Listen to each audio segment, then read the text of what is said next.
Ya estamos de regreso aquí en Esfera Pública. Gracias por continuar con nosotros. Les recuerdo que los teléfonos están completamente habilitados aquí en el estudio para que se ponga aquí en contacto, nos llame y nos diga qué está ocurriendo allá en su colonia, en su municipio, en la entidad donde nos esté viendo. 7222-755635, 800-701-6427. Ya lo sabe, el WhatsApp todo el día, todos los días, 7223-05-1535. Su voz es lo más importante aquí en el programa. Ya lo vio la cortinilla, es el momento de la entrevista y estamos muy felices de recibir aquí en el estudio nuevamente a la maestra Mirna Araceli García Morón, presidenta de la Comisión de Derechos Humanos de aquí del Estado de México. Maestra, gracias por estar nuevamente aquí en Esfera Pública. Abadiel Martínez, Karina Gutiérrez, gracias, Karina. José Luis Cárdenas. Muchas gracias.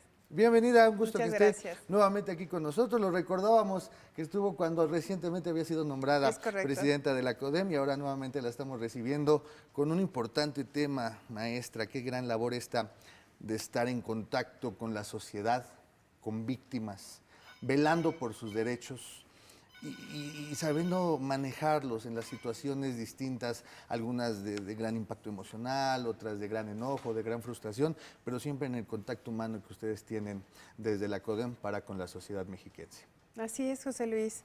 La labor de la Comisión de Derechos Humanos es tutelar efectivamente los derechos de las personas mexiquenses, pero también, como pocas constituciones locales lo establecen, también los derechos humanos de las personas que transiten por el Estado de México, lo cual implica también grandes retos por la composición propia que tenemos en el Estado de México, la metropolización y bueno, colindamos con varias entidades y todo ese trabajo se hace pensando desde la dignidad y la esencia de las personas para que podamos hacer posible o materialmente posible eso que establece la Constitución de respetar sus derechos humanos.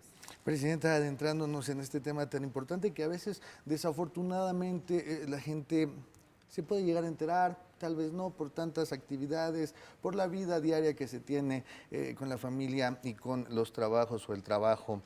Este derecho humano a la buena administración pública.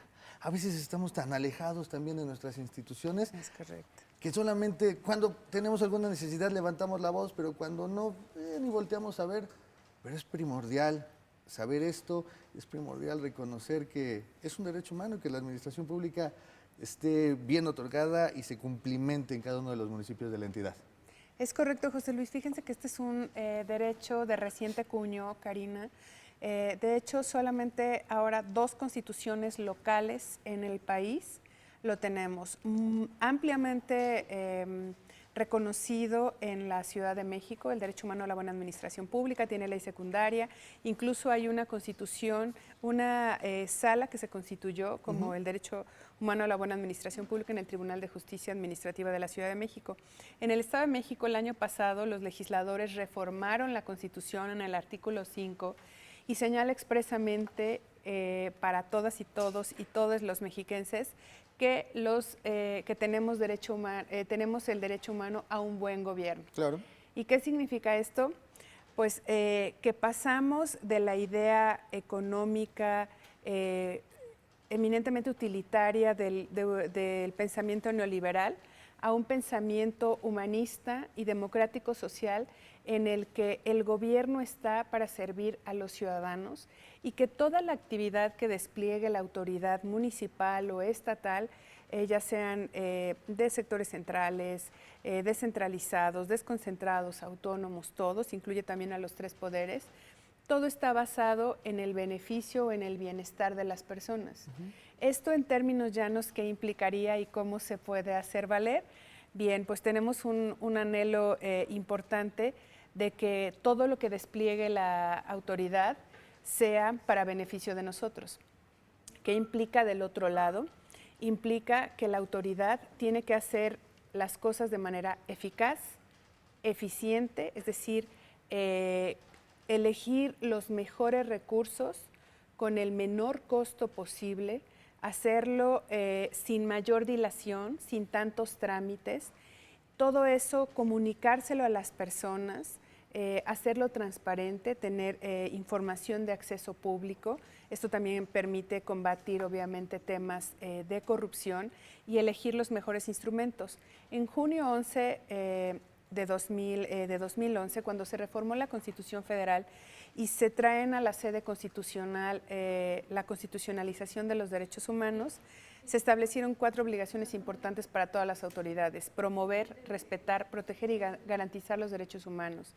Y esta teoría nos trajo elementos para que se puedan materializar en la vida diaria, como los servicios públicos y todas las acciones que desplieguen los servidores públicos tienen que ser accesibles, asequibles, disponibles y en forma óptima. Tras este trazo metodológico, cualquier servicio, cualquier acción que despliegue una autoridad, la pasamos por esa lupa. Y entonces vemos el estándar que respete el interés general. Anteriormente, el interés general se basaba solamente en el superpoder del Estado. Hoy ese superpoder se tiene que transformar en un poder no solamente institucional, sino en un poder de servicio para beneficio y mejoramiento de la calidad de vida de las personas. Entendido. Maestra, en este sentido, pues se antoja un reto muy importante, sobre todo hablando de que el Estado de México tiene 125 municipios, y si a eso le añadimos que en próximo enero pues van a cambiar las administraciones. ¿Cómo está o cómo va a enfrentar la Comisión de Derechos Humanos esa vigilancia, que a lo mejor sabemos que puede hacerse a través de los defensores de derechos humanos de los municipios, pero independientemente de eso, cómo la Comisión de Derechos Humanos del Estado de México va a vigilar que se cumpla pues este derecho que tenemos los ciudadanos a un buen gobierno? Porque vaya, si bien no en una comunidad no recibimos buenos servicios, pues bueno, en otras tampoco, y vaya, esa es la esencia de este programa de Esfera Pública, en el cual recibimos denuncias de todas partes, no solo del Estado de México, sino de todo México, pero particularmente en el Estado de México recibimos denuncias de cualquier municipio en donde nos están diciendo que los gobiernos les están quedando a deber. ¿Cómo lo va a vigilar la Comisión de Derechos Humanos? Sí, en principio hemos establecido comunicación con algunos ediles electos. Hoy mismo tuvimos una reunión importante con la presidenta y con todo parte de su equipo de Ecatepec.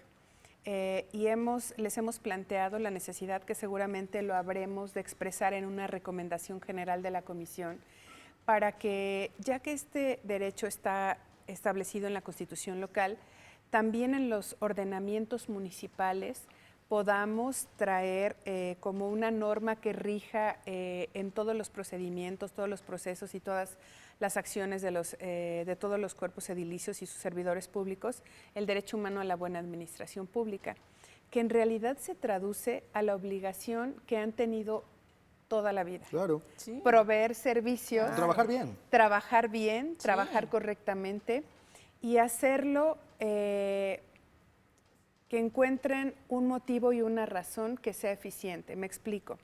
Y también bajo los principios que establecen los propios derechos humanos. Nosotros hablábamos con ellos de un principio muy importante, que es el principio de progresividad y la prohibición de no regresividad. Hemos persuadido, miren, justo hoy tuvimos por la mañana consejo consultivo y platicábamos que al día de hoy llevamos cerca de 193,000 personas, servidores públicos municipales, que han recibido capacitación y promoción de derechos humanos a través de nuestras diversas modalidades. Como saben, la obligación de supervisión inicial está en los órganos internos de control de cada ente público. Nosotros somos como coauxiliares del buen ejercicio. Nosotros damos pautas, diría uno de los pensadores, Baltasar Gracián, decía que los temas de los ombudspersons son como en las recomendaciones, que ustedes saben que no son vinculatorias, o sea, no son obligatorias, pero decía que son moralmente imponentes, que son menos que una orden, pero son más que un consejo. En esta recomendación general, lo que les habremos de pedir a los nuevos presidentas y presidentes municipales es que en un compromiso que asuman con la ciudadanía que los eligió, se comprometan a hacer ejercicios más transparentes, con uso racional de los gastos y que realmente cumplan con la misión. Cuando hablamos de servicios óptimos de calidad, si vas a establecer, por ejemplo, estas modalidades donde ahora abren algunos centros que permiten que la población tenga atención psicológica, deben de pensar que con esta prohibición de no regresión y progresividad, si hoy abrieron en una comunidad, tendrán que hacerlo proporcionalmente para otras comunidades. Pero si mañana quieren retirar ese servicio, es un servicio que como derecho humano de prestación al derecho a la salud mental, ya lo ganó la ciudadanía. Entonces, el municipio tiene que ser muy administrado en sus presupuestos, porque lo que no es aceptable es la regresión. Si alguien propuso, y esto habla para cuando cambian las administraciones, y la anterior ya tenía programas que son fundamentales para el derecho a la educación o el derecho a la salud, los municipios tendrán que ir acoplándose a esos servicios, les pueden llamar como quieran, el nombre que quieran, pero no pueden ser regresivos de lo que la ciudadanía ya había ganado. Entonces, es decir, darle una continuidad, no cortarlos de tajo. Así es. Progresividad es, si tienes a mayor posibilidad de recursos, increméntalos. Pero lo que no es permisible es que tú restrinjas ya o que regreses a un estadio con el que comenzó ese programa. Esa parte es muy importante para el entendimiento de las nuevas administraciones y la función regular de sus servicios públicos. Los servicios públicos tienen características ya también muy específicas.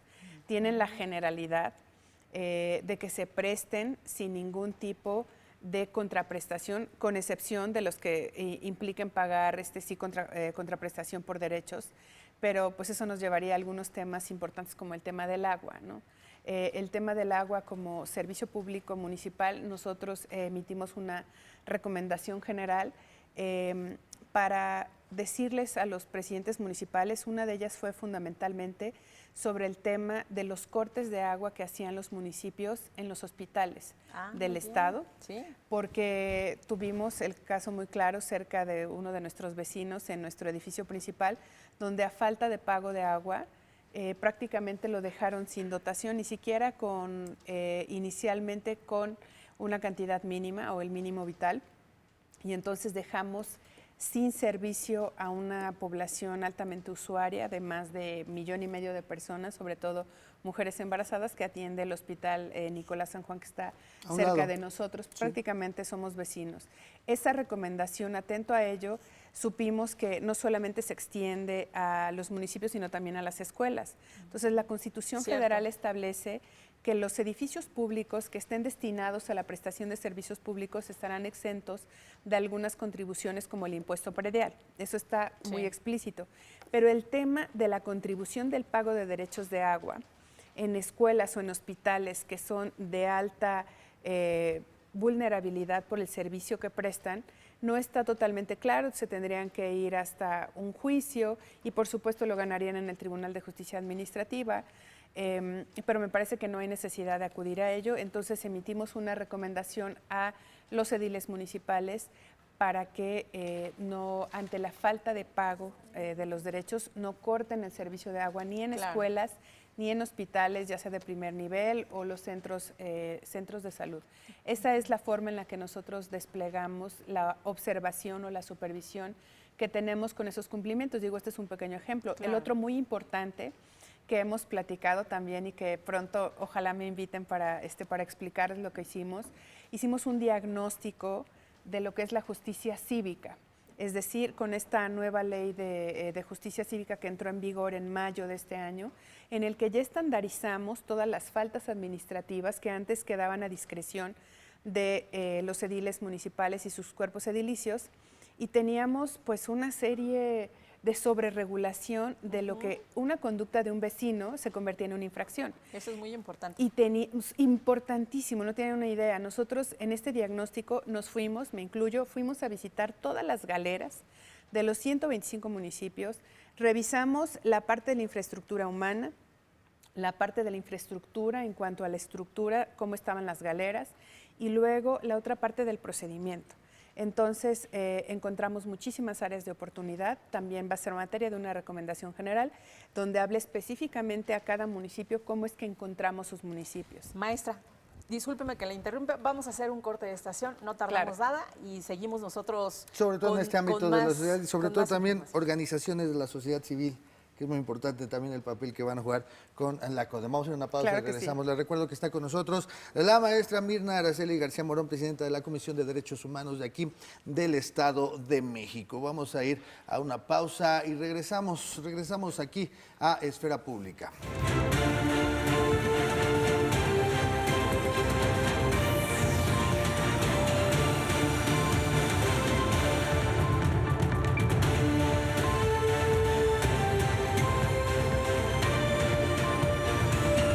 Estamos de vuelta aquí en la Esfera Pública. Les recuerdo que están en el estudio completamente habilitadas las líneas 72 22 75 56 35 y también están apareciendo en pantalla y 800 701 6427 para que se comuniquen con nosotros. Les recordamos que está aquí en el estudio la presidenta de la Comisión de Derechos Humanos de la entidad mexiquense, la maestra Mirna Araceli García Morón. Gracias por estar y continuar aquí con nosotros, presidenta. Ya estamos recibiendo llamadas por parte de la audiencia.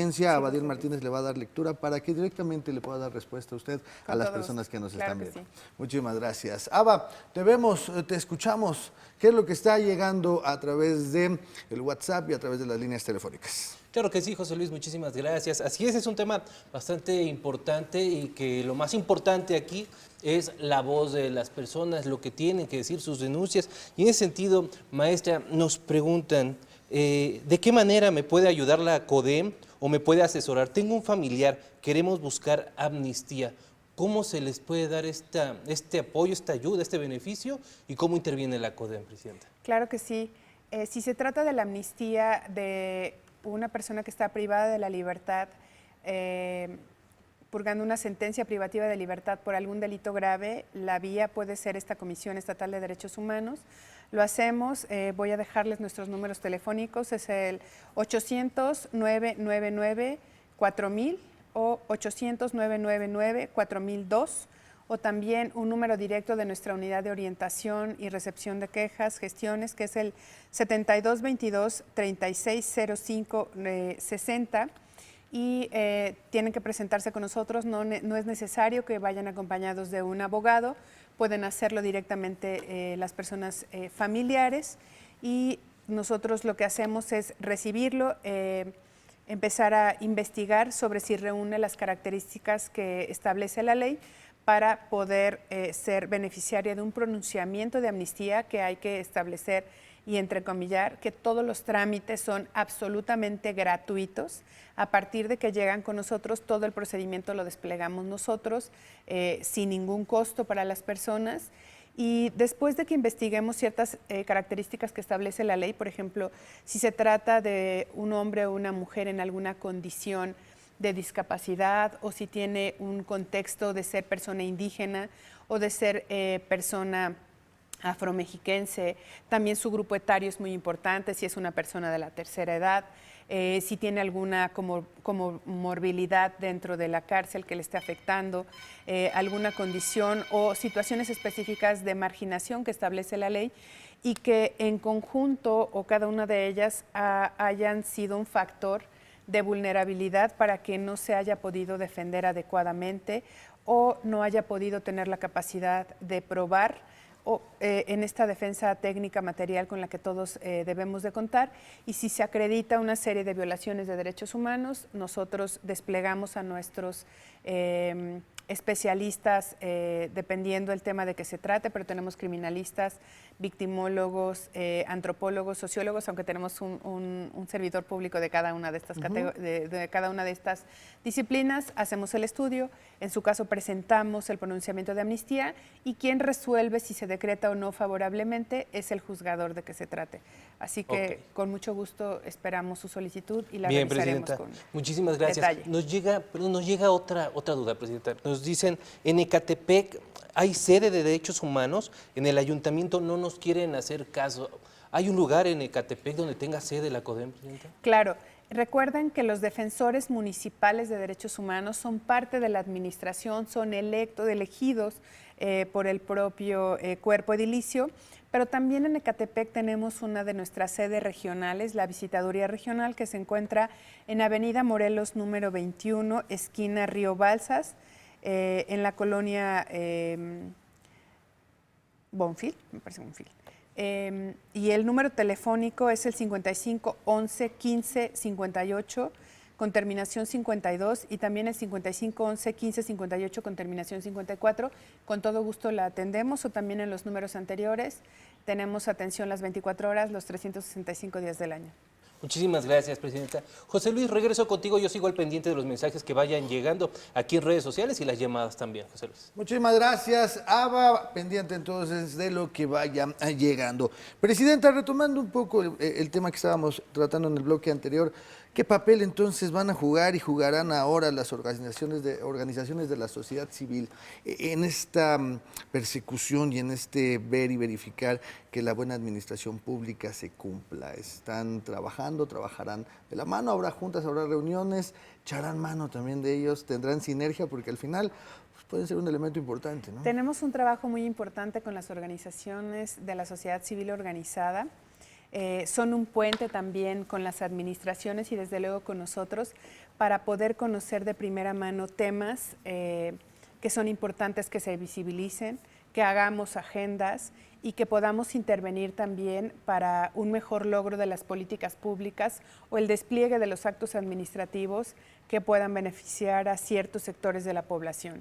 Siempre han representado un trabajo muy importante. De hecho, quiero decirles que este año contamos con una especialidad en derechos humanos y este año dedicamos un grupo de esta especialidad y fuimos con las organizaciones de la sociedad civil con las que tenemos convenio. Sí. Las invitamos para que a título gratuito puedan cursar con nosotros con una beca completa esta especialidad y sigan afinando sus herramientas de ser representantes auténticos y bueno, pues prácticamente gozamos y tenemos la misma misión, unos desde la parte de la sociedad civil organizada, otros desde la parte de este organismo público y con ellos tenemos un trabajo muy importante.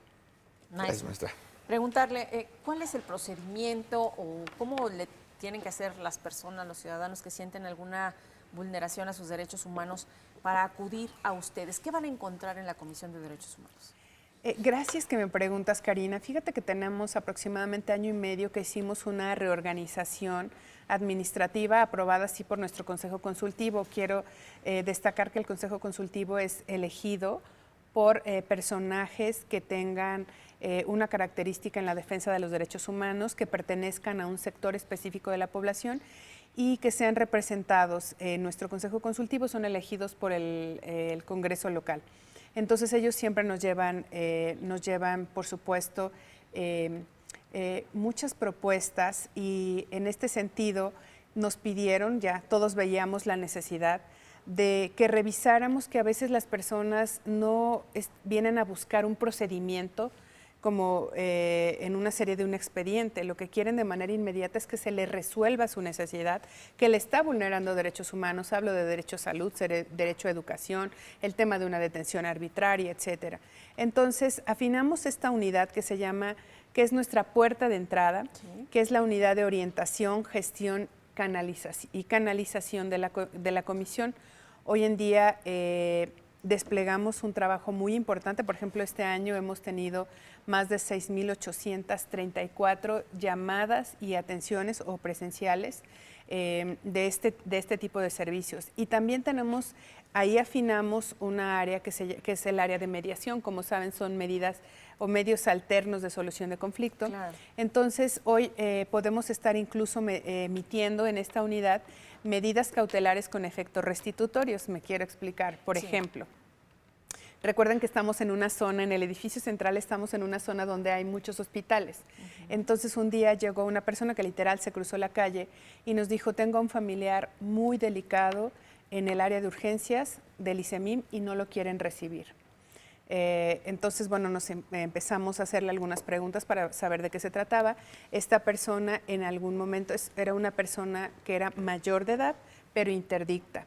Su papá, que era el titular de la Seguridad Social, había fallecido, también su mamá, y él tenía ya un juicio de reconocimiento de interdicción y el Seguridad Social lo protege hasta que él ya no tenga vida. Y claro, y va a seguir teniendo este tipo de servicios. Digamos que si le sobreviviera a su esposa, ella es la beneficiaria, pero le sobrevivía un hijo en estado de interdicción, que siempre había recibido atención médica, pero su papá recientemente había fallecido. Y entonces, como falleció el señor y la señora, dijeron, bueno, aquí ya no hay ningún derechohabiente. Entonces, este joven llegó pues con cierta regularidad al servicio y le dijeron que ya no aparecía en el sistema, aunque él seguía conservando su tarjeta y su expediente. Entonces llegó ya con una persona, no le daban atención, estaba en el área de urgencias, así que nosotros le emitimos una medida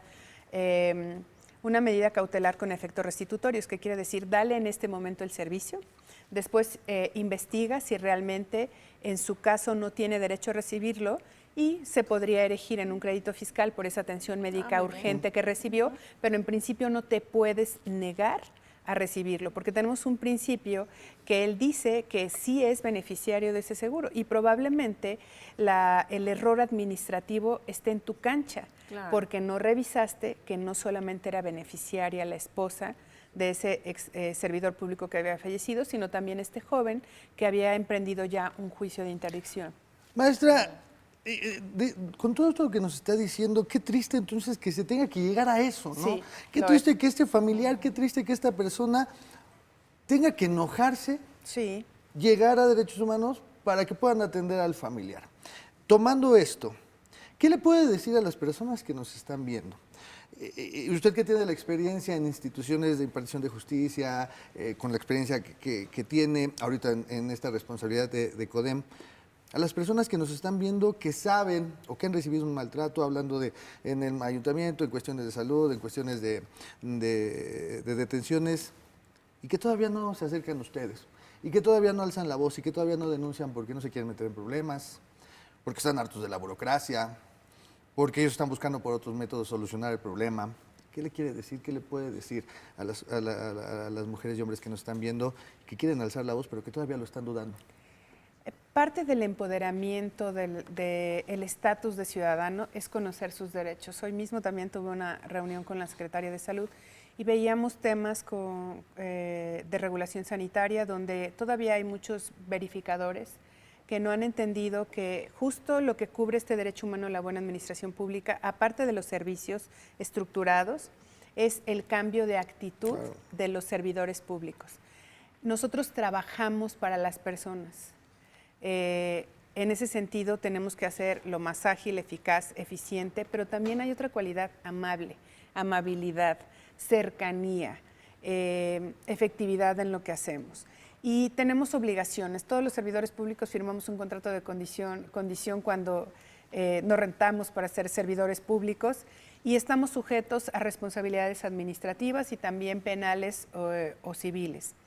La nuestra no es una competencia que sea vinculante en el sentido de que tenga consecuencias como si vas y presentas una denuncia en la Fiscalía o en el órgano interno de control, pero sí tiene consecuencias. Entonces, lo que debemos hacer como ciudadanos es convencernos del poder que tenemos como ciudadanos para ejercer todos estos derechos y también para ir normando las actitudes y los procedimientos ilegales o indebidos que tengan las autoridades. En la Comisión de Derechos Humanos tienen abiertas las puertas, tenemos procedimientos que son más expeditos, más rápidos para poder lograr este objetivo. Lo doy cuenta con este número de orientaciones, gestiones y algo muy importante, las canalizaciones. Tenemos un servidor público o una servidora pública que a veces, por ejemplo, van con temas como no me quieren dar el certificado de mi hijo o la inscripción de mi hijo porque no hemos pagado o porque no lo dejan entrar. Viene la época, ¿no? Sí, por eso me acordé. Sí. Porque no lo dejan entrar porque no tiene uniforme. Entonces, en ese momento entran nuestros servidores públicos de esta unidad de orientación y canalización, hablamos directamente con el director y le decimos, oye, te recuerdo que no puedes negarle la entrada a un niño porque no tiene un uniforme. Está prohibido en la ley. Oye, te recuerdo que las cuotas son opcionales. Claro. Oye, te recuerdo que esto. Y si no, pues nosotros también damos vistas a las autoridades. Me parece que de lo que debe de estar convencida el ciudadano es de que empoderarse a través del conocimiento de sus derechos y de lo que le corresponde a las autoridades, hará que se concrete realmente este fin objetivo hacia el interés general, que es el bienestar de todos los ciudadanos. Presidenta de la Comisión de Derechos Humanos del Estado de México, maestra Mirna Araceli García Morón, gracias por estar nuevamente aquí en Esfera Pública. Gracias, José Luis, gracias, Karina, un gusto. Cuando me inviten aquí estaré. Esta es su casa, por favor. Muchas gracias. Muchísimas gracias. Muchas gracias. Ahí está entonces la entrevista y sacamos estas conclusiones, ¿no? El empoderamiento de nosotros como sociedad, como población, y también la responsabilidad y el buen cumplimiento que tienen todos los servidores públicos de los ayuntamientos, de las distintas instituciones gubernamentales para el correcto funcionamiento, y entonces no lleguemos a que la población se tenga que enojar y luego ya sabemos todo lo que conlleva cada quien que haga bien su trabajo. Cara, y vamos a ir a una pausa y regresamos a Esfera Pública. Así es, vamos a la pausa, pero le recordamos que puede ponerse en contacto con nosotros aquí a través de las diferentes líneas telefónicas. 722-275-5635 es el teléfono multilínea. También tenemos para usted que nos está viendo en cualquier parte de la República Mexicana, tenemos un número para que no le genere a usted algún costo, que es el 800-701-6427. Adicional a estos números, también ponemos a su disposición el número de WhatsApp para recibir sus mensajes, 722-305-1535. Vamos al corte de estaciones breve, no tardamos. Quédese que esto es Esfera Pública.